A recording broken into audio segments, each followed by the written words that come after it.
Meus amores, vamos colocar nossas intenções de hoje. Quem acompanhou ontem o que aconteceu em Roma? O que aconteceu? Vocês assistiram na hora? Ah, sério?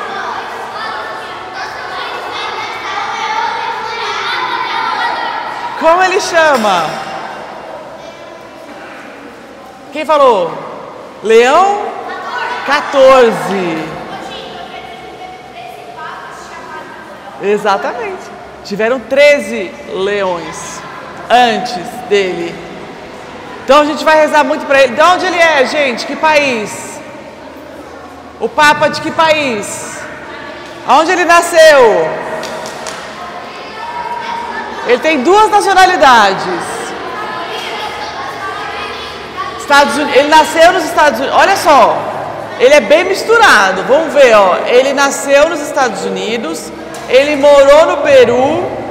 Ele tem dupla nacionalidade porque ele é peruano também. Ele é de família de mãe espanhola, como eu, e de pai francês. Então, provavelmente, ele deve falar francês, espanhol pela mãe, porque morou no Peru. Ontem ele já falou espanhol. Italiano, porque ele é americano.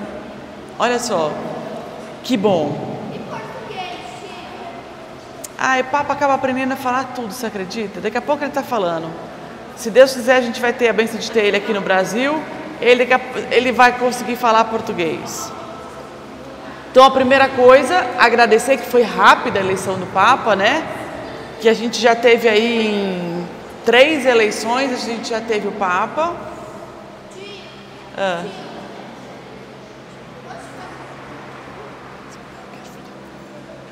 Vai lembrar. Então vamos lá, a gente vai rezar pelo Papa Leão 13. É ele que vai estar nas nossas orações daqui por diante. Então todas as orações na igreja, todos os dias que a gente reza, a gente vai estar rezando para o Papa Leão 14, desculpa, falei 13, né? Tiveram 13 antes dele, Papa Leão 14. Então agradecer e pedir, né, que ele seja um Papa para os nossos tempos de hoje. Isso não quer dizer que ele tem que ser um Papa que tem que mudar as coisas da igreja, porque as coisas da igreja não se mudam e nem se podem mudar. As pessoas ficam falando, nossa, esse é um padre tradicionalista, é um Papa tradicionalista, é um Papa progressista. Ele pode ser o que ele quiser, porque as coisas da igreja não se mudam. Mas o que ele pode fazer? Ele pode se adaptar à comunicação ao novo mundo. Por exemplo, a gente está numa era totalmente digital e os problemas são outros, os problemas são novos. Ele tem 69 anos, ele é de uma geração, né, anterior aí à minha, mas ele vai, com certeza, ele vai ter mais facilidade, até por ser mais jovem, né, do que o outro Papa, de se locomover, de fazer muitas viagens, de ir para muitos lugares, de ir para muitos países. Eu tenho certeza que para o próprio Estados Unidos nada é por acaso, né? Deus tem as suas providências e Ele sabe muito bem, né, como pensou esse Papa para o que nós estamos vivendo hoje. Então a gente vai rezar muito por ele. A segunda coisa, como eu falo sempre para vocês, só um minuto, senão eu te esquece, amor, só um minutinho. Como vocês sabem que as orações de vocês passam na frente, hoje a gente vai rezar especialmente pela alma da Melissa Campos, que faleceu ontem numa tragédia que aconteceu aqui nessa cidade. É uma menina jovem de 14 anos, e rezar especialmente pelos pais dela. Se chamam Rosana e Daniel, e pelo irmão dela, por essa família que sofre. E também por uma outra família que sofre, né, que foi, infelizmente, a criança que que provocou, né, essa fatalidade, né? Eu acho que todos são vítimas de uma sociedade doente, né, que a gente está vivendo hoje. Esse é meu trabalho. A Tia Bel faz um trabalho na internet muito preocupada com tudo isso. E às vezes uma tragédia assim evita outras futuras, né, grandes tragédias. quando acontece um acidente de avião, é muito triste que muitas pessoas inocentes morrem. Mas num acidente de avião, as pessoas pesquisam tanto, averiguam tanto, que evitam que outros acidentes aconteçam. E a gente vai pedir... às vezes Deus permite e sempre tira bem do mal, porque Deus é bom. Então, de um mal sairão outros bens. Então, assim, isso a gente tem que ter certeza absoluta. Então, a gente vai rezar pela alma dela hoje, rezar muito por essa família. Vamos continuar rezando por esses dias. Que Deus dê muita força, que Nossa Senhora é a única pessoa que entende a dor dessa mãe de verdade. A gente, por mais que a gente sinta, né, como mãe, o que essa mulher está sentindo hoje, a gente não consegue calcular, né? Só mães que passaram por isso, e principalmente a Nossa Senhora, né, que teve o seu filho inocentemente assassinado, então ela pode ajudar essa mãe. Então a gente vai rezar muito por essa família. Hoje continuamos chamado oral de todo jeito. Tem alguém que queria rezar o credo aqui hoje? Vem, Fefe. E já vai pensando aí quem quer rezar a Salve Rainha. Pode ficar de pé. Todo mundo. Mãozinha direita. Eu te passo cola. Pelo sinal da Santa Cruz, livrai-nos Deus nosso Senhor dos nossos inimigos, em nome do Pai, do Filho e do Espírito Santo. Amém. Creio em Deus Pai, todo-poderoso. Pode ajudar, gente. Criador do céu e da terra, que em Jesus Cristo, seu único Filho, nosso Senhor, que foi concebido pelo Espírito pelo poder do Espírito Santo, nasceu da Virgem Maria, padeceu sob Pôncio Pilatos, foi crucificado, morto e sepultado, desceu à mansão dos mortos, ressuscitou ao terceiro dia, subiu ao céu. Está sentado à direita de Deus Pai Todo-Poderoso, de onde há de julgar os vivos e os mortos. Creio no Espírito Santo, Na Santa Igreja Católica, na comunhão dos santos, na remissão dos pecados, na ressurreição da carne, na vida eterna. Amém. Muito bem. Muito bem. Nota 10. Agora Salve Rainha, quero saber. Você já foi? Não, vamos repetir. Quem que tá seguro? Posso escolher alguém? Quem tá seguro aí? Vem, amor, vem. Vem que eu te ajudo. Se esquecer qualquer coisinha, eu te dou uma sopradinha. Boneca. Vai. Salve, Rainha, Mãe de Misericórdia, vida, doçura e esperança, nossa salve. A vós bradamos os degredados filhos de Eva. A vós suspiramos, gemendo e chorando neste vale de lágrimas. Eia, pois, advogada nossa, esses vossos olhos misericordiosos a nós volvei, e depois deste desterro, mostrai-nos Jesus, bendito é o fruto do vosso ventre. Ó clemente, ó piedosa, ó doce sempre Virgem Maria. Em nome de Deus, para que sejamos dignos das promessas de Cristo.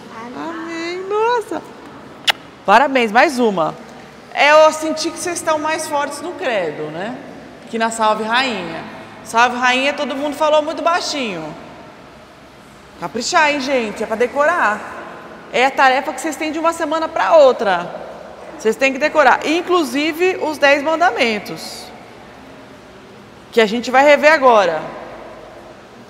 Ó, hoje a gente vai ver 3 capítulos. Um que é o fechamento é o capítulo 18. Pode sentar.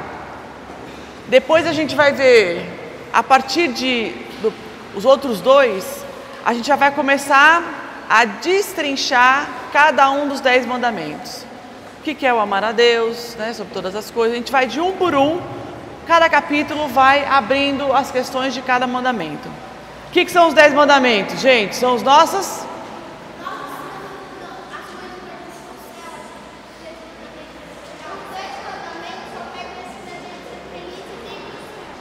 A gente ser feliz já na terra e que a gente consiga ir para o céu, ir para o paraíso. Muito bem. Então, é o que a Tia Bel sempre fala. Não dá para jogar sem saber as regras, dá? Vocês conseguem jogar futebol sem saber as regras? Conseguem jogar vôlei sem saber as regras? Conseguem jogar basquete? Mesma coisa viver. Se a gente não sabe as regras, nós vamos fazer falta. Uma falta atrás da outra. Que aí são os pecados. Para a gente viver fazendo menos faltas, a gente tem que conhecer muito bem os mandamentos. E se a gente fizer alguma falta, o que a gente pode fazer? E se confessar. Pedir perdão.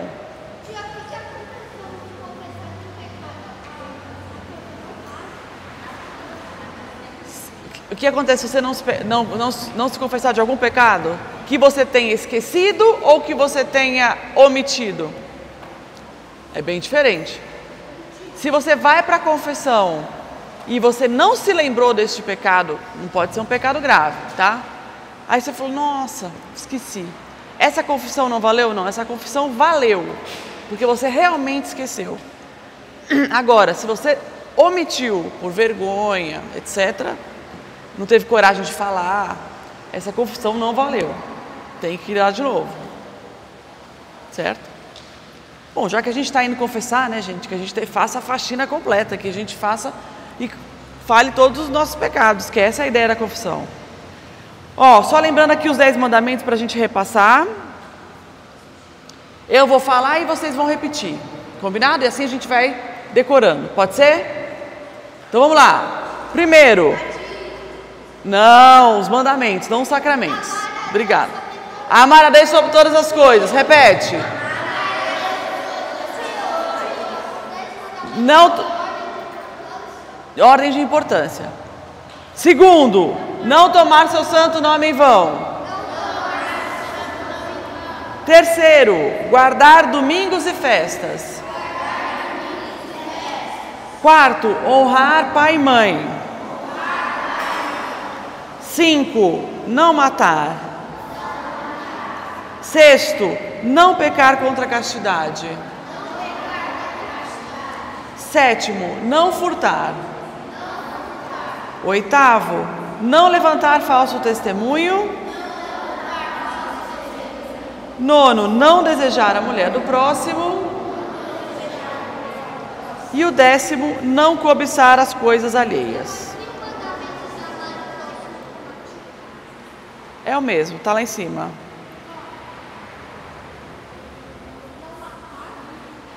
Na verdade é o seguinte: amar a Deus e amar o próximo é o resumo dos 10. O amar ao próximo são os 9. Certo? Porque tudo isso se refere... Não, na verdade, não, desculpa. A partir do 4º até o 10º se refere ao próximo. O 1º, 2º e 3º se referem a Deus. Amar a Deus sobre todas as coisas. Não tomar seu santo nome em vão. Jurar, né? Falar coisas erradas de Deus, inventar coisas que não sabe. É porque você está inventando uma grande mentira de Deus, Pai, Criador. Né? Você está jurando em nome dele. Na verdade é o seguinte, jurar não existe, né, gente? Quem jura é porque alguém está desconfiando da sua palavra. Se a gente não pode mentir, a gente não tem que jurar. Certo? A gente jura, você jura por Deus? Não, eu não vou jurar porque eu falo a verdade.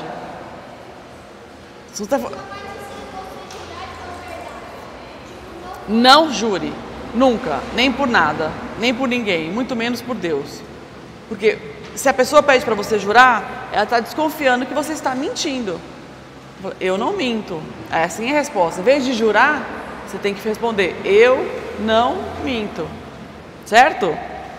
Os sacramentos, gente, são quantos? 7. Esqueci tudo, vocês vão ter que me lembrar. Batismo primeiro, certo? Segundo. Peraí, antes da gente... Peraí, passamos do batismo, vamos seguir a ordem. Aí vocês vão receber um sacramento antes da primeira comunhão. Qual é? Confissão. Então, batismo, confissão, próximo. Não, depois que vocês fizerem a primeira comunhão, vocês vão poder receber o quê? A Eucaristia. Então, o terceiro é a Eucaristia. Quarto. Já foi. Penitência e confissão é a mesma coisa. Crisma. Depois. São dois. Ou quem se casa recebe o sacramento do... Quem falou? Pode falar. Matrimônio. Ordem ou matrimônio? Quem recebe o sacramento da ordem? O sacerdote, o padre. E quem recebe o sacramento do matrimônio? As pessoas que se casam, né? Que se casam na igreja recebem esse sacramento. E o último e não menos importante, que a gente... unção dos enfermos.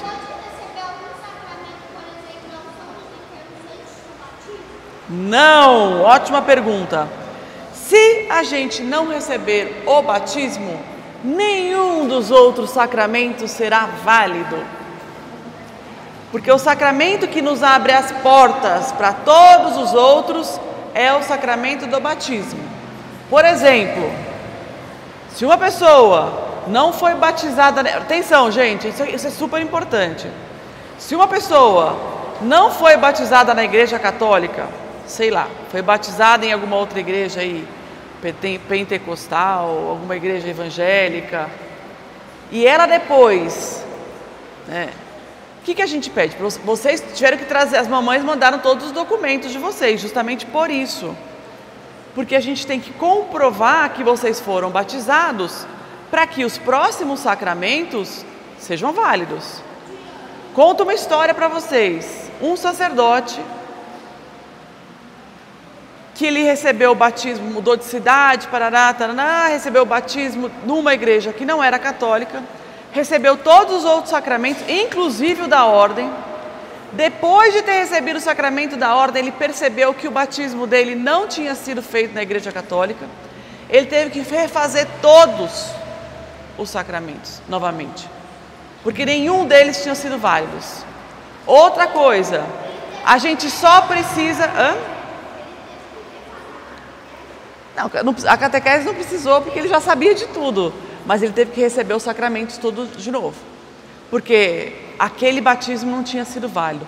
Por isso que é muito importante que a gente nunca se esqueça onde nós fomos batizados, porque isso é como se fosse um registro na igreja que comprova que vocês foram batizados. Quando vocês forem se casar na igreja, espero que todos que tenham a vocação para o matrimônio, quem sabe sairão muitos padres daqui, a gente tem que rezar por isso, porque vão sair da onde? Se não saírem daqui, vão sair da onde? Vocês vão precisar de um documento mostrando... Todas as igrejas têm uma secretaria justamente por isso, que vocês ficam registrados, né, nos documentos da igreja, nos livros da igreja, que vocês foram batizados. Tal dia, em tal lugar, quem foram os padrinhos e quem são os pais. E aí vocês tiram uma cópia e vão levar... eu vou casar, sei lá, vou casar na Itália. Não importa, não tem problema, desde que você comprove aonde você foi batizado. Então é muito importante que vocês saibam que esse é um documento que comprova isso, porque senão vocês não vão poder receber outros sacramentos. Sim, antes de receber qualquer sacramento, você se confessa. O batismo, porque você é um nenenzinho, né? E você não tem pecado, né? Mas quem se batiza mais velho, se confessa sim. Certo, meus amores? Vamos começar então? Como? Você se confessa, provavelmente você já tem consciência.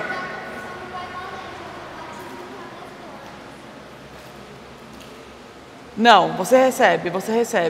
Quando você é mais adulto, sim, porque você já tem consciência. Quando você é neném, não. Já tem consciência.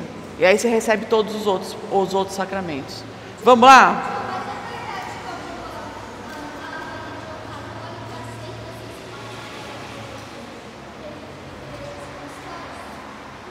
O batismo, não. O batismo válido é o nosso batismo, que é um sacramento. Não é um evento, entendeu? Não é vamos marcar que você agora é, sei lá, da religião X. Não, ele é um sacramento. Você entra para a Igreja Católica. Você começa a participar da comunhão dos santos. Você começa a participar das orações que são feitas de toda a igreja. Você começa a participar da intercessão dos santos.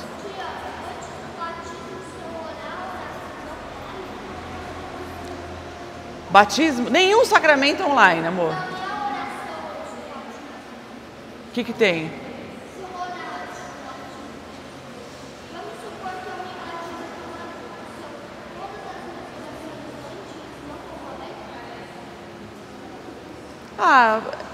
Valerão, qualquer oração vale, mas você não está fazendo parte da igreja como filho, como marca, sabe, de filho mesmo. E sem a mancha do pecado original, pronto para receber os outros sacramentos, certo?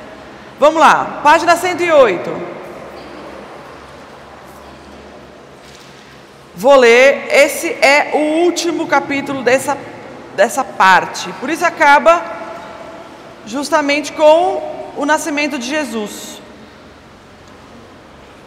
Que dia que Jesus nasceu mesmo? O que a gente comemora? Natal. Tudo bem, é isso que a gente vai falar hoje. Segundo Mateus, tá? É o Evangelho segundo São Mateus, capítulo 2, versículo do 1 ao 12. Tia Bel vai ler, vocês acompanhem e depois a gente vai ler o quadrinho juntos. Silêncio, gente, presta bastante atenção. É a página 108, mas por enquanto, abra aí os ouvidos e o coração que eu vou ler. Depois que Jesus nasceu em Belém da Judéia, nos dias do rei Herodes, magos vindos do Oriente chegaram a Jerusalém e perguntaram: onde está o recém-nascido dos judeus? Vimos a sua estrela no Oriente e viemos adorá-lo. Como é que a gente chama esses magos? Os 3 reis magos. Muito bem. Quando o rei Herodes ouviu isso, ficou perturbado, e com ele toda Jerusalém. Por que ele ficou perturbado? Olha a pergunta. Exatamente, uma ameaça. Se Herodes era o rei dos judeus, os reis magos estavam perguntando onde tinha nascido o rei dos judeus. Ele falou: como assim? O que eles estão falando? Quem é esse que vai nascer que eu não estou sabendo? Tendo reunido todos os chefes dos sacerdotes do povo e os mestres da lei, perguntou-lhes onde deveria nascer o Cristo. E eles responderam: em Belém da Judéia, pois assim escreveu o profeta. Mas tu, o que estava escrito, tá? O que foi profetizado antes do nascimento de Jesus. Mas tu, Belém, da terra de Judá, de forma alguma és a menor entre as principais cidades de Judá, pois de ti virá o líder que, como pastor, conduzirá Israel, o meu povo. Então Herodes chamou os magos secretamente e informou-se com eles a respeito do tempo exato em que a estrela tinha aparecido. Enviou-os a Belém e disse: vão lá, vão informar-se com exatidão sobre esse menino. Logo que o encontrarem, avisem-me, para que eu também vá adorá-lo. Vocês acham que ele queria essa informação para quê? Porque ele queria matar. Ele não queria essa informação para ir lá adorar o menino, que era Jesus. Não, ele queria saber. Os reis magos iam checar essa informação e trariam informação para ele. Estava exatamente qual que era o local, para ele ir lá e matar. É isso que ele queria. Exatamente, era a cabeça dele. Depois de ouvirem o rei, eles seguiram o seu caminho e a estrela, que eles foram seguindo, que tinham visto no Oriente, que foi adiante deles, até que finalmente a estrela parou exatamente sobre o lugar onde estava o menino. Quando tornaram a ver a estrela, encheram-se de júbilo, encheram-se de alegria. Ao entrarem na casa, viram o menino a casa que era, né, a gente sabe, né, que casa que era um curral ali, com o menino, viram o menino com Maria, sua mãe, e prostraram-se e ajoelharam-se, o adoraram. Então abriram os seus tesouros e lhe deram presentes, que eram ouro, incenso e mirra. Eram as coisas mais valiosas da época. Mirra eram óleos, incenso, já viu essas velas perfumadas, essas coisas assim? Eram as coisas que tinham valor. Todos os perfumes, os óleos, as pedras preciosas, eram aquilo que tinha valor na época. Era o que as pessoas mais queriam. Então eles levaram aquilo que tinha mais valor, como se fossem assim os presentes mais caros. Levaram porque eles tinham noção de que aquele era o Salvador. Os reis magos sabiam quem era, porque eles estavam acompanhando as profecias do Antigo Testamento. Eles sabiam que o Salvador ia chegar e foram seguindo. E tendo sido advertidos em sonho, olha só o que aconteceu. Para não voltarem a Herodes, retornaram à sua terra por outro caminho. Um anjo aparece para eles e fala para eles: não contem para Herodes aonde está o menino Jesus, porque ele vai matar. Tanto que depois, como eles não voltaram, Herodes manda o seu exército e mataram todas as crianças menores de 2 anos, que são os santos inocentes.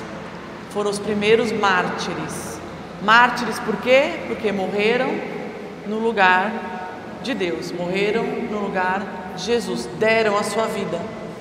Então ele falou assim: se a gente matar todos os bebês, com certeza um deles é esse tal desse Salvador, que é o menino Jesus. Só que José e Maria também foram avisados pelos anjos, e eles foram para onde? Para o Egito.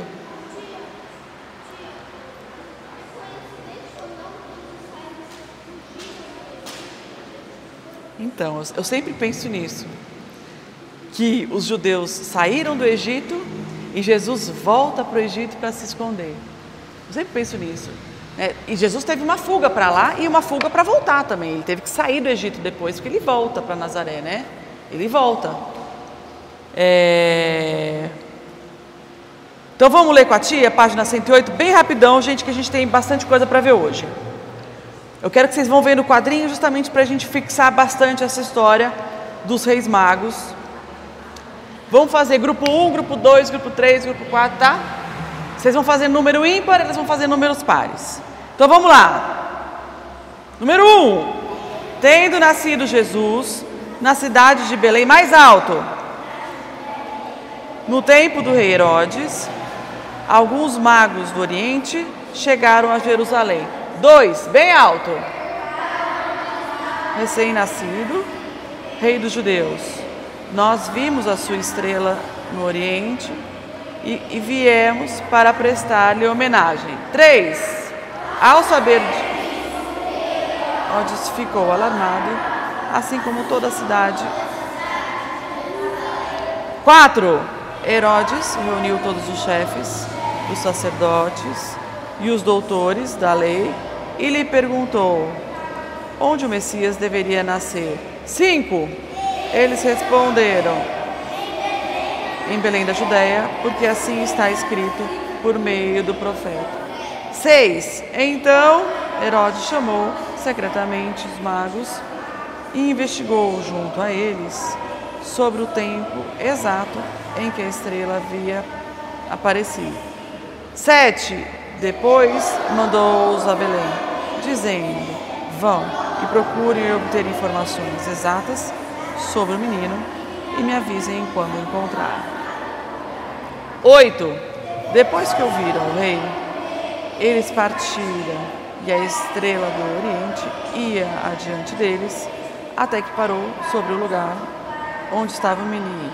9, quando entraram na casa, viram o menino com Maria, sua mãe, ajoelharam-se diante dele e prestaram-lhe homenagens. 10, depois abriram seus cofres e ofereceram presentes ao menino: ouro, incenso e mirra. 11. Os magos voltaram, mas seguiram por outro caminho para chegar. Tia, mas agora eu tô percebendo uma coisa. Lembra que Faraó também No tempo de José?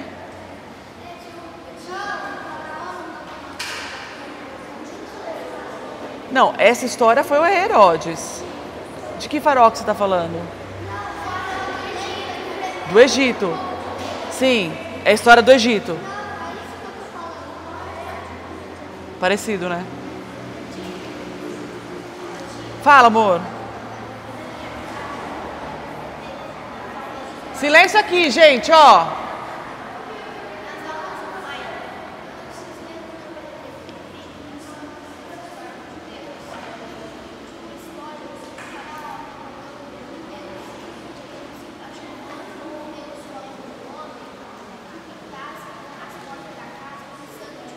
Sim.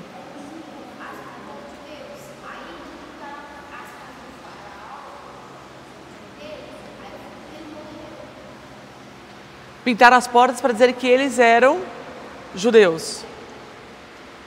Foi um filme que eu mandei vocês verem, não foi? A mesma coisa. Vamos lá, meus amores. Vamos para o próximo capítulo, que eu quero ir devagarzinho agora, porque a gente vai esmiuçar aí os mandamentos. Hoje a gente vai falar sobre 2. Os primeiros 2. São Nicolau. Na verdade, a história do santo é que eu vou... vou fazer um resumo para vocês. A história de São Nicolau, porque esse São Nicolau foi a tradição para que a gente tenha Papai Noel. Na página 110. Mas isso eu já contei para vocês no ano passado. A história de São Nicolau. São Nicolau, gente, ele realmente existiu, foi um santo, era um homem muito bom. E o que ele fazia? Na época de Natal, ele dava presentes, ele presenteava crianças que muito pobres, ou que não tinha, ou que eram órfãs, ou que ninguém ia estar com eles nesse dia. Então ele fazia isso, ele distribuía presentes. E aí, né, aproveitaram esse santo que fazia isso efetivamente e deram uma nova roupagem para ele. Ele virou o tal do Papai Noel, e todo mundo acha que o Natal é Papai Noel, e todo mundo se esqueceu do menino Jesus. Na verdade, em muitos países ele é chamado de Santa Claus. Santa Claus, que vem de São Nicolau. Nos Estados Unidos ele é Santa Claus. Eles chamam o Papai Noel de Santa Claus. Aqui que é Papai Noel, as línguas espanholas Papai Noel e tal, mas a origem do nome, inclusive do Papai Noel, é de Santa Claus. Que daí foi tudo desconstruído e surgiu esse personagem, o tal do Papai Noel, que é o grande astro do Natal, que dá presente para as crianças que se comportaram. Existe São Nicolau, existiu. Este santo existiu. É uma homenagem a São Nicolau. Misturaram toda a história. São Nicolau existiu. Isso eu posso te dar certeza absoluta. Ele traz presentes para você? Pode ser uma homenagem a São Nicolau. O mais importante é a gente não distorcer a história para que o Papai Noel não seja o centro do Natal. O centro do Natal é Jesus Cristo. E a sociedade moderna fez isso, infelizmente, entendeu? Se tem o Papai Noel, se não tem o Papai Noel, se acredita no Papai Noel, se acredita... Aí é o caso de cada família, como ela se comporta no dia de Natal. Não tem problema. O problema é achar que o Papai Noel é o cara do Natal, que não é. Mesma coisa. É errado comemorar com o Coelhinho da Páscoa? Claro que não. Mas o Coelhinho da Páscoa é um personagem, assim como o Papai Noel é um personagem dessa festa, né? É um personagem. Ele não é o motivo da festa. Ele participa da festa, mas o motivo da festa é que a gente comemora o nascimento de Jesus Cristo, que é o nosso Salvador. Então, tomar cuidado para não deixar que ele seja o mais importante. Ele participa da festa, ele vem para a festa, ele comemora com a gente, mas ele não é o motivo da festa. É isso que vocês têm que entender. Ah, tia, então quer dizer que agora não pode mais ter... Não estou falando nada disso. Pode o Papai Noel, pode o Coelhinho da Páscoa, pode comemorar com tudo, desde que não se confundam as coisas. E isso é um problema bem típico da nossa sociedade, que vão se esquecendo aqueles valores principais e vão se adotando outras coisas culturais. E se esquece do que é o principal. Na Páscoa, o que se comemora é uma coisa enorme. O que se comemora é a nossa salvação. Que o nosso Salvador reabre as portas do céu para que a gente não morra. Essa é uma festa que tem que ser muito comemorada. O coelho é um personagem. Ele é aquele cara que a gente... Sabe numa festa quando você faz a decoração? Você escolhe o tema? O tema foi o coelho. Esse é o tema. Mas não é o motivo da festa. O motivo de uma festa de aniversário, por exemplo, é o aniversário de uma criança. No Natal a gente comemora o nascimento de Jesus. E na Páscoa a gente comemora a morte e a ressurreição de Cristo. Fala, amor. Beber água? Pode ir lá, tia Sá tá ali, pode ir lá. Certo, gente? Entenderam então São Nicolau? Então, feito. Ele realmente foi um santo que existiu, tá? E que dava realmente presente para as crianças que não, órfãs, sozinhas, abandonadas ou pobres. Ele tinha esse carinho porque ele tinha muitas posses, ele era uma pessoa que era muito rica e ele não queria ser visto fazendo isso. Então ele colocava os presentes escondido na casa das pessoas e saía correndo. Ele não queria que as pessoas reconhecessem, você que é o cara maravilhoso que dá presente. Não, ele não queria ser reconhecido por isso. Ele dava sem querer ser visto. Então vamos continuar. Página 116 agora. Agora a gente já está numa outra fase. Jesus já nasceu, já viveu, já teve os 3 anos de vida pública dele. Agora a gente vai entrar numa outra fase do livro. Pode. Fale com a Sá. Evangelho de São Mateus, capítulo 4, versículo do 1 ao 10. Vou ler para vocês. Prestem bastante atenção. Foi um pouco antes de Jesus morrer, tá? O que aconteceu nesse evangelho, descrito aqui por São Mateus. Estão localizando? Anda com a cabecinha no tempo.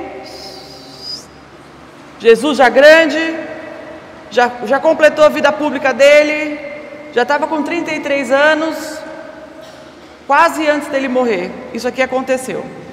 Então, Jesus foi levado pelo Espírito ao deserto para ser tentado pelo diabo.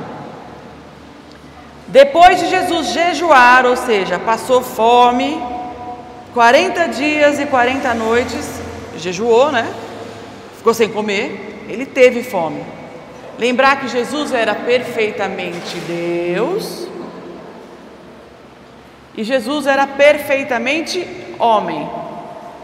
E como homem, aqui atenção, gente, presta atenção. Jesus era perfeitamente Deus e perfeitamente homem. E como homem, ele tinha fome, ele tinha sono, ele tinha cansaço, ele sentia dor. As dores de um corpo de um homem, tá? Então, se ele ficasse sem comer, ele também sentia fome. Ele ficou 40 dias e 40 noites sem comer. Talvez um homem comum não suportaria ficar tantos dias sem comer. Mas Jesus era perfeitamente homem. E ele estava todos esses dias sem comer. O tentador, né, o demônio, aproximou-se dele e disse: olha a pergunta. Se você é o Filho de Deus, mande que estas pedras se transformem em pães. Ele estava morrendo de fome, ele é Deus, ele transforma o que ele quiser. Lembra da multiplicação dos pães e dos peixes? Que ele fez 5 pães e 2 peixes se transformarem em milhares de pães e de peixes? Aí o demônio, tentando ele, sabendo que ele estava com muita fome, pô, essa não é Deus? Pega essas pedras aí, ó, e transforma em pão para eu ver se você é Deus mesmo. Não, tanto sabia que era a última chance que ele tinha de que Jesus desistisse de salvar a humanidade. Era nesse momento, porque isso aqui foi nas vésperas da morte de Cristo, que ele ia se entregar por toda a humanidade. O demônio falou: gente, essa é a minha última chance, eu vou pegar ele, porém, como é que pega Deus, gente? Deus é Deus, não tem como pegar, né? Não tem como achar que ele vai de repente não ser mais Deus e vai cair na tentação do demônio, porque ele é Deus. Jesus respondeu: está escrito, não só de pão viverá o homem, mas de toda a palavra que procede da boca de Deus. Ele falou: eu não vou transformar nada, e você não manda em mim, eu sou Deus, e eu não vivo só de comida, o homem vive da palavra de Deus. O que significa isso? Que não é a comida que vai nos salvar, não é a comida que a gente come, é a palavra de Deus, é a gente estudar isso aqui que vai nos salvar, que nos dá vida eterna, vida em abundância. Não é a comida que a gente come. A comida que a gente come, se a gente parar de comer, a gente morre. Se alguém passar aqui 5 dias sem comer, infelizmente não vai sobreviver. Sem tomar água, eu acho que são 2 semanas. Não, ao contrário. Sem comer 2 semanas, sem tomar água, acho que 3 dias. Não vive. O nosso corpo não aguenta. Mas não é isso que Jesus está falando, não é essa comida. É a palavra de Deus. Essa a gente não morre. Agora, se a gente não tem essa, a gente morre para a eternidade, porque a gente não consegue chegar no céu. É isso que Jesus está falando. Aí, o demônio falou: não consegui pegar ele dessa vez. Vamos ver agora, o que eu posso tentar? Vamos continuar. Então o diabo o levou à cidade santa, né? Jerusalém, colocou-o na parte mais alta do templo, como se subisse, né? No telhado, aí na parte mais alta, e lhe disse, mais uma pegadinha que ele estava querendo fazer para Jesus: se você é o Filho de Deus, jogue-se daqui para baixo, pois está escrito, ele dará ordens a seus anjos a seu respeito, e com as mãos eles o segurarão para que você não tropece em alguma pedra. Ele estava falando para Jesus se jogar, né, de uma altura enorme, porque os anjos iam segurá-lo e tal, e nada ia acontecer. E Jesus responde: também está escrito, não ponha à prova o Senhor, o seu Deus. Ele não ia fazer nenhuma provinha para o demônio. Ele não tinha que provar nada para o demônio, nada, ele é Deus. Só que o demônio estava desesperado, porque se Jesus chegasse a concluir o que ele devia fazer, que é morrer por nós, aí, meu filho, aí o céu se abre e a humanidade volta a poder se salvar. Então ele estava aqui tentando, de algum jeito, entrar na cabeça do próprio Deus. Coitado. Quem é maior, gente? Deus é criador. O demônio, querendo ele ou não, ele é uma criatura. Nunca uma criatura vai ser maior que o Criador. Nunca. Nunca. Criador, criatura. Ele estava tentando o seu Criador. Nunca. Ele é muito menor. Por mais que ele ache que ele está fazendo tentações muito grandes, talvez para um homem comum, né, ele poderia até cair, como a gente cai, mas Jesus Cristo é Deus. Continuando, ele disse: tudo isso eu lhe darei se você se prostrar e me adorar. Estava mandando que Jesus Cristo ajoelhasse aos pés dele e o adorasse. E Jesus lhe disse: retire-se, Satanás, pois está escrito, adore o Senhor, o seu Deus, e só a Ele preste culto. E aí acabou, o demônio viu que não tinha chance nenhuma com Jesus, que era impossível, e então foi embora. Isso foi um pouquinho antes da morte de Jesus, tudo isso aconteceu. Fala, amor.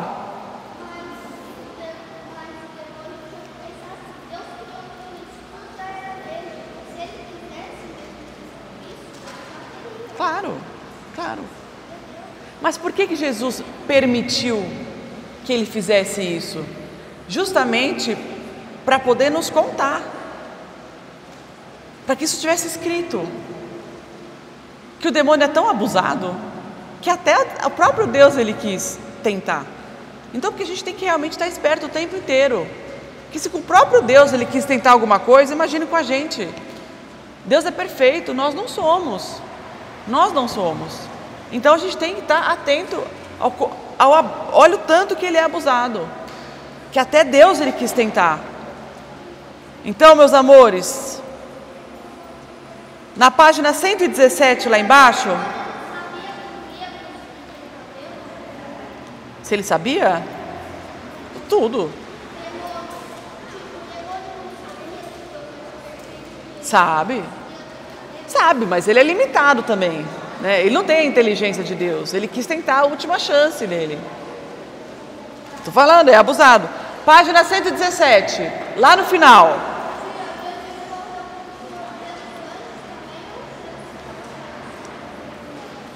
Não entendi. Os anjos não precisavam da morte dele, só a gente. Os anjos já são seres espirituais.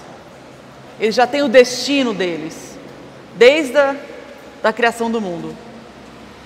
Eles já estão em algum lugar. Eles não dependem do tempo como a gente depende do tempo. Só nós que estamos nessa passagem do tempo. Abre na página 114. Rapidinho. Rápido. E faz uma marquinha nessa página. Ou coloca um marcador de livro, ou faz uma dobrinha, uma orelhinha, ou coloca uma folha, um papelzinho. Página 114. O que tem na página 114?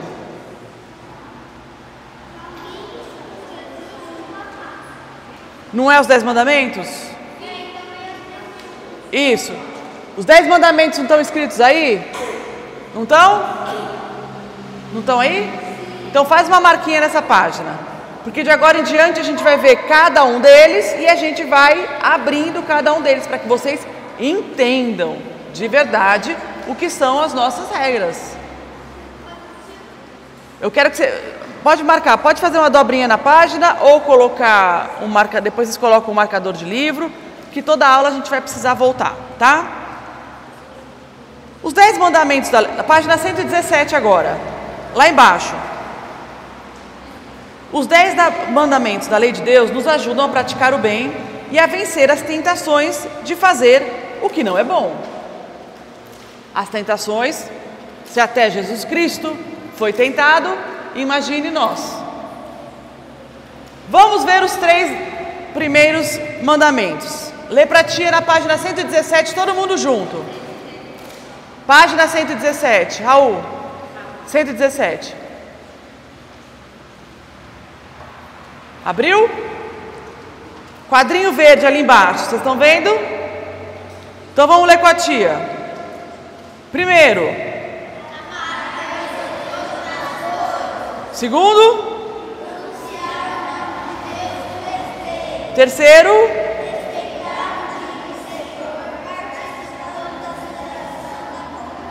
Que significa missa, participando da missa. Muito bem. Agora, na página 118, vira uma página.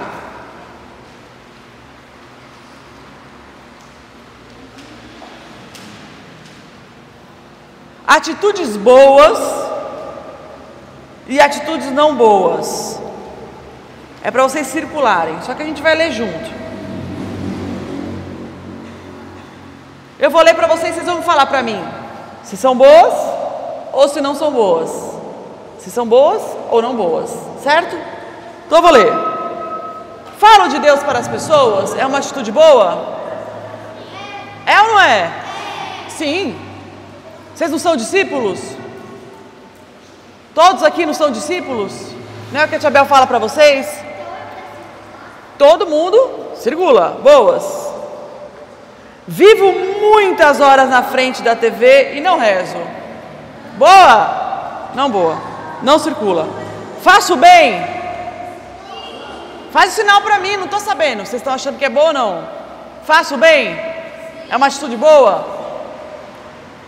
Só gosto de ficar no celular.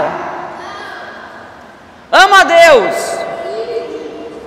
Só penso em ter mais dinheiro. Leio a palavra de Deus em família. Xingo o jogador que joga comigo, que joga bola comigo. Reconheço a Deus como Criador. Não rezo. Sem partilhar. Só quero roupa de marca, coisas de marca, coisas... Digo, Deus é santo. Tenho vergonha de ser cristão, tenho vergonha de ser católico. No domingo vou à missa e depois eu vou passear. Uso palavra grosseira, palavrão. Desligo o meu computador para rezar? Consigo desligar? Ótimo. Perfeito.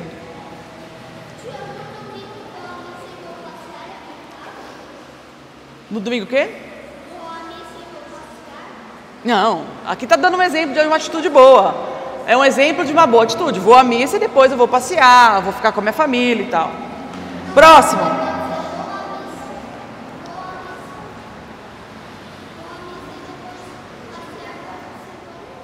É uma coisa boa.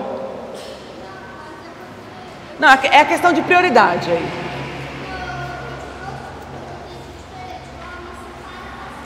Não. Depois. Página 119. Eu quero que vocês leiam para mim esse quadrinho.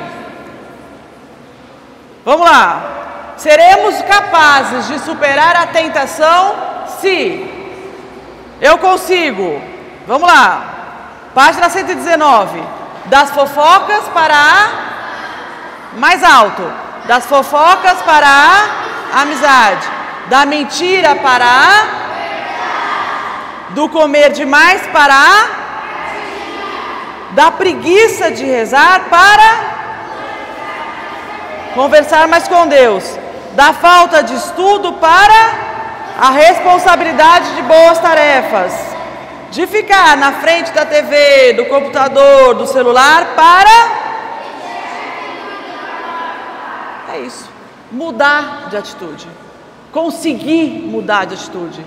Lembra? Sempre vai ter uma vozinha falando, não, deixa isso para depois. Aí a mamãe fica nervosa, fica brava, pede de novo, dá bronca.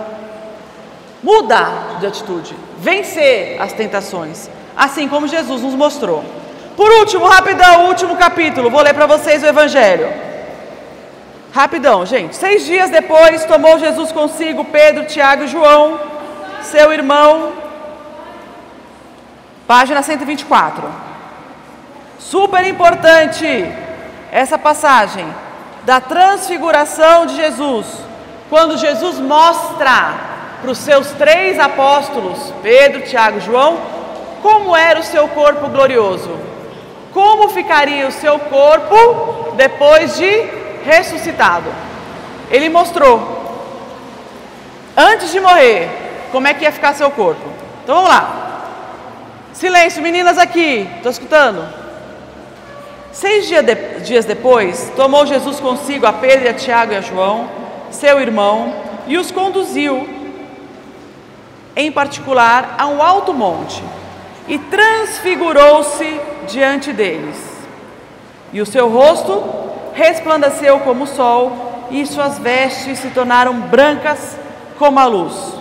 E eis que lhe apareceram, olha só, Jesus não só se transfigurou, como apareceram com ele Moisés e Elias, conversando com Jesus.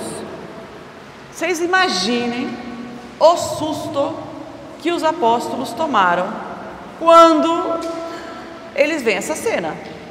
Além de ver Jesus totalmente transfigurado, iluminado, né, assim, como se fosse uma luz muito forte, do lado dele estava Moisés e Elias, que já tinham morrido há muito tempo. Bom, continuando. Pedro, assustadíssimo, tomando a palavra, disse a Jesus: Senhor, que bom que estamos aqui. Se quiseres, faremos 3 tendas, uma para ti, uma para Moisés e uma para Elias. E estando ele ainda a falar, eis que uma nuvem luminosa os cobriu, e da nuvem saiu uma voz que dizia: Este é o meu filho amado, a quem me comprazo. Escutai o que ele diz. Essa cena já aconteceu, de uma voz que veio do céu em qual momento?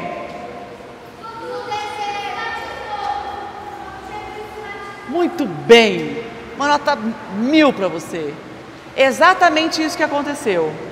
Quando Jesus foi batizado por João Batista no Rio Jordão, escutou-se uma voz do céu, a voz de Deus Pai: Este é o meu filho, contando para as pessoas que estavam ali: Esse é o meu filho amado. Escutai o que ele diz. O que ele diz é verdade. Aqui também, na transfiguração, aconteceu a mesma coisa. Veio essa voz da nuvem dizendo isso. E os discípulos já estavam assustados, não estavam? Estavam bem assustados.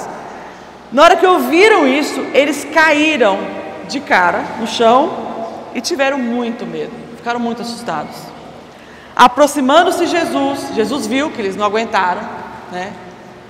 A cena foi muito forte para eles, porque eles viram Jesus transfigurado, Moisés e Elias, ainda veio a voz de Deus do céu. Eles tiveram um desmaio de medo, eles caíram com o rosto no chão. E Jesus aproximou-se dele, tocando-lhes, e disse: Levantai-vos e não tenhais medo. Pode levantar, gente, sou eu que estou aqui. E erguendo os olhos, só viram Jesus, né? Na hora que eles levantam o olho, né, que estavam morrendo de medo, assustados, só viram Jesus. Não estavam mais lá nem Moisés, nem Elias e nem aquela voz que tinha vindo da nuvem. E aí eles levantaram, ficaram de pé, desceram do monte, e Jesus lhes ordenou: A ninguém conteis a visão que vocês tiveram hoje, até que o Filho do Homem seja ressuscitado dentre os mortos. Ou seja, Mateus só escreveu isso porque depois que Jesus ressuscitou, eles contaram para os outros apóstolos, que esse dia tinha acontecido. Eles não contaram antes. E São Mateus depois escreveu, senão a gente nem ia saber hoje. Eu nem ia poder ler para vocês. Depois que Jesus ressuscitou, eles escreveram essa passagem que se chama a Transfiguração do Senhor. Jesus mostra o seu corpo glorioso, como é que seria depois que ele ressuscitasse. Então é isso, meus amores. Terminamos hoje. Podem ficar de pé.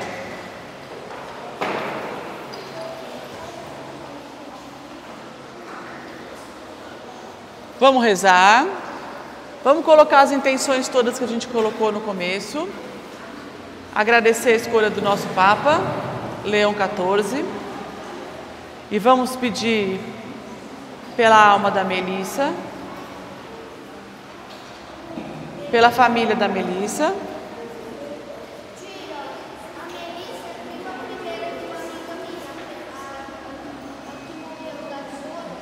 Vamos rezar por ela. E por toda a família, sim, ela morreu ontem. E vamos rezar também para todos os falecidos, para todas as almas que estão no purgatório, principalmente aqueles que são das nossas famílias. Ave Maria, cheia de graça, o Senhor é convosco. Bendita sois vós entre as mulheres, bendito é o fruto do vosso ventre, Jesus. Santa Maria, Mãe de Deus, rogai por nós, pecadores, agora e na hora de nossa morte. Amém. Santo anjo do Senhor,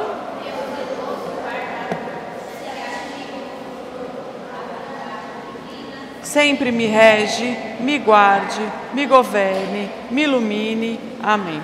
Vamos pedir especialmente proteção, né? Pedir proteção para Nossa Senhora, que proteja essas famílias que estão sofrendo hoje. Como eu repito, né? Nossa Senhora é a única que sabe exatamente a dor que essa mãe está passando e é a melhor conselheira, né? É a que vai estar o tempo inteiro junto dela. Então a gente pede muito por isso, que essa mãe não se sinta sozinha. São José, rogai por nós. Santa Clara, São Padre Pio, está aqui.